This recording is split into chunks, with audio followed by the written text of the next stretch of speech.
enough hours there because I was just so sick so often. And thank God for Stephanie and Letitia and everybody who's helped me with the FMLA so I don't lose my job over this and I can keep my insurance. But I have done so few of hours at work that I'm not even really breaking even on the gas to go there. But starting next Monday, with all the scheduled appointments over with so far, I will be back to full-time 40 hours a week, hopefully, and I'll start to get money again from going to Tucson every day on weekdays. And I'll keep doing that as long as I can. But I'm going to be, like I say, I'm losing money right now, so I really can't waste it on the luxury of the Liberty 72 production.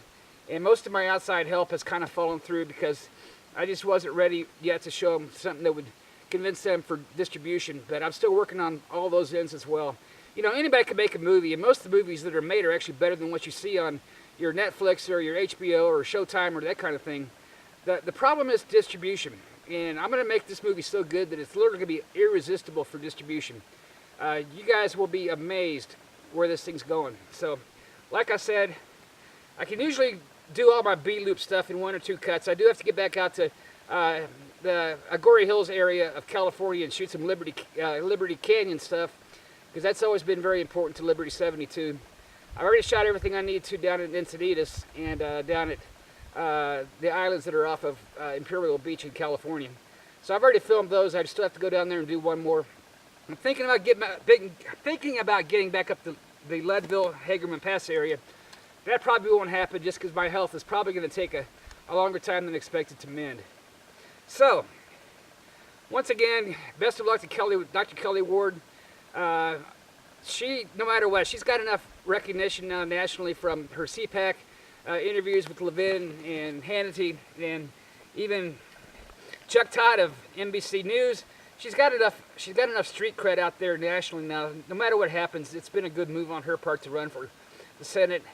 Who knows that the polls aren't really going real well, but you got to consider they're being done by groups that don't really have a vested interest in targeting areas likely to vote for her. They pick 500 people and they're in a McCain block, and usually they're on landlines, or at least half the time they're on landlines. So nobody that's a Kelly Ward fan actually has a landline anymore. They have cell phones, so these kind of polls, even to pick up the landline, you're talking to an 85-year-old woman who thinks that John McCain's a young whippersnapper, and so you're going to get that kind of result. The real result's going to happen on Tuesday. I'm going to be up at 6 o'clock in the morning to go about a block from my house to the church where I go to now and vote.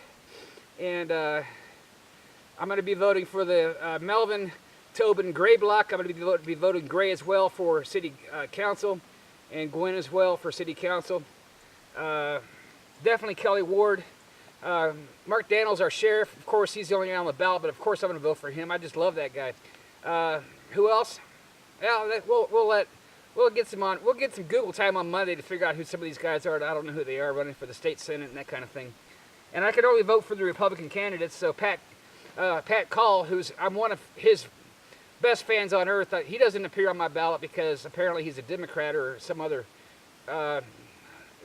evil persuasion. But he's a great guy, and I'm really happy with the work he's doing. And sometimes you get on the city or the county level, the party's not really so important as their effectiveness. And Pat Call, I just can't say enough great things about the job he's doing in Pima County, in Cochise County, making it not like Pima County.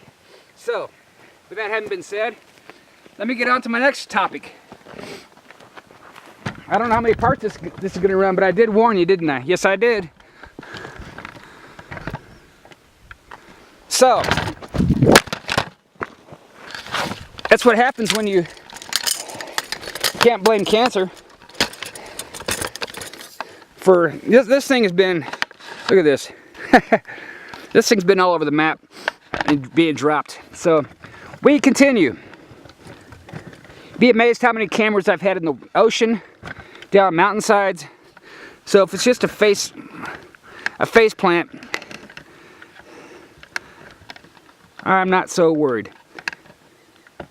So how's that? That's good. Okay.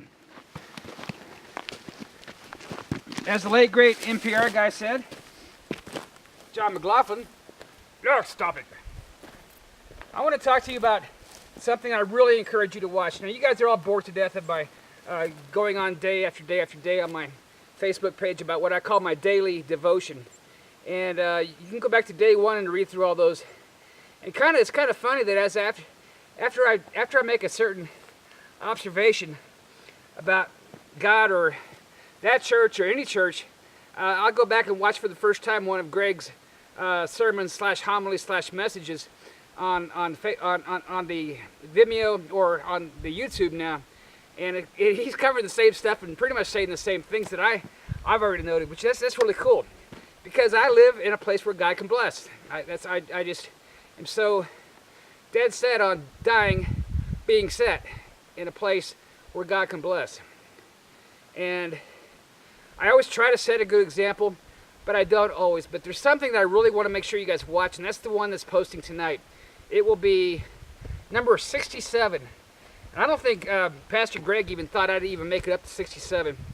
I thought he'd think that I'd either get tired of it by now, run out of episodes that I hadn't seen yet. And I'm killing his bandwidth, so please, GenerationCC.com, hit him up, throw some coins in his way, because I'm killing his bandwidth for his website and his server and his all that good kind of stuff. And they put a lot of production money into making this. It's not a concert; it's a church service, but it's just done so well and so professionally with high-end equipment, edit studios, and it's all live, like the Avid kind of stuff. Not the kind of stuff that I would use if I ever get my freaking studio back. But it's going to be this is the kind of stuff you see for live shots and live editing. Like Harmony Light is like the kind of studio they use, and so it's all high-end production. Please throw some coins in there. Now onto Greg's topic for tonight, which is going to be part 3 of a series called "Never Too Busy to Pray." I just love the title. I hadn't seen the series before. Part 1 and part 2 were really good. Now, Scott Johnson, you know at my funeral I'm going to have that song. I keep messing up the name of the song, and I keep messing up the guy who did it. So I'm not even going to try. But you can't do a country version of this song, man. I mean, I'm going to just, as an aside, post Jamie's old version of it. I want you to learn that, buddy. I'm just messing with you. You're good with everything you do. Now, you do remind me of Meatloaf. That one is opening, this one here tonight. It's called 10,000 Reasons, which I sometimes confuse with 10,000 Years. And it goes, "Bless the Lord, oh my soul, oh my soul. I worship your holy name. Sing like never before, oh my soul. We worship your holy name." And really, I keep messing it up because I keep saying praise the Lord, oh my soul. It's actually bless the Lord, oh my soul. But they do some variations throughout the song, so we'll work with that. But when you guys come to my funeral in 50 years, hopefully, you guys will know that song because that's one of the 2 we have to do. But no more twangy country stuff with that, Scott. I was laughing out loud when I saw that. You guys will see what I'm talking about when I link this tonight on my Facebook page.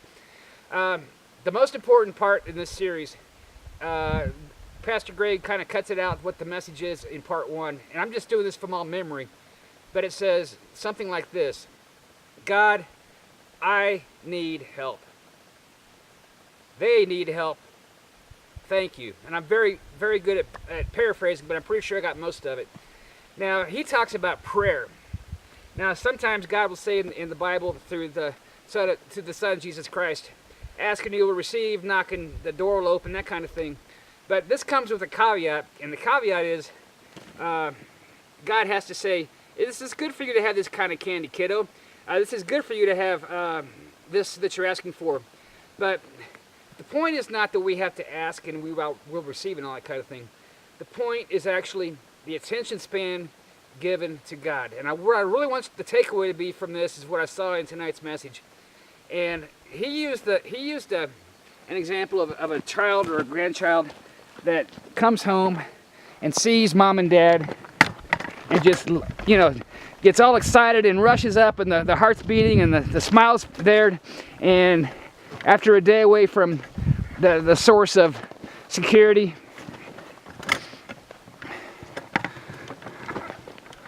and comfort, well, there is the guy who always makes him feel safe, looks out after him, feeds him, the comfort zone.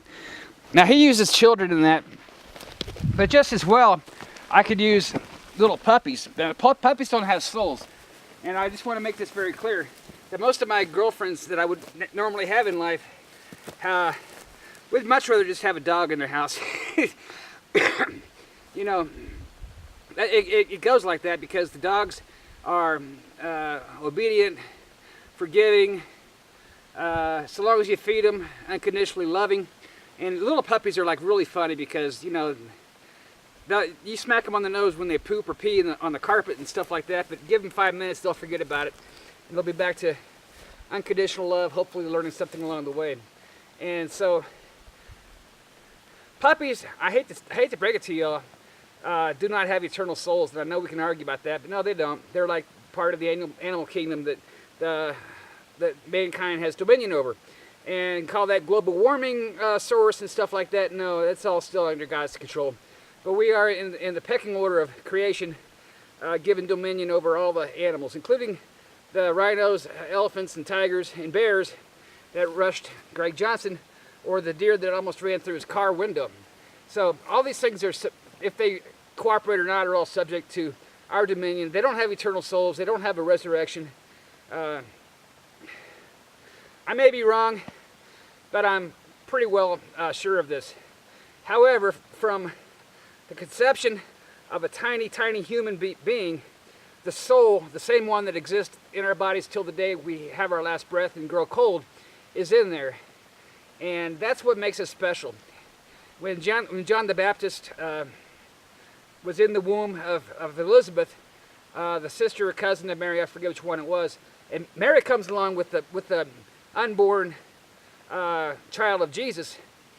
Over here, John leapt for joy. So there's something going on spiritually, even before the time of, you know, receive the Holy Spirit and all this kind of thing that happens through our Christian lives. Something amazing happens in our being when we let our souls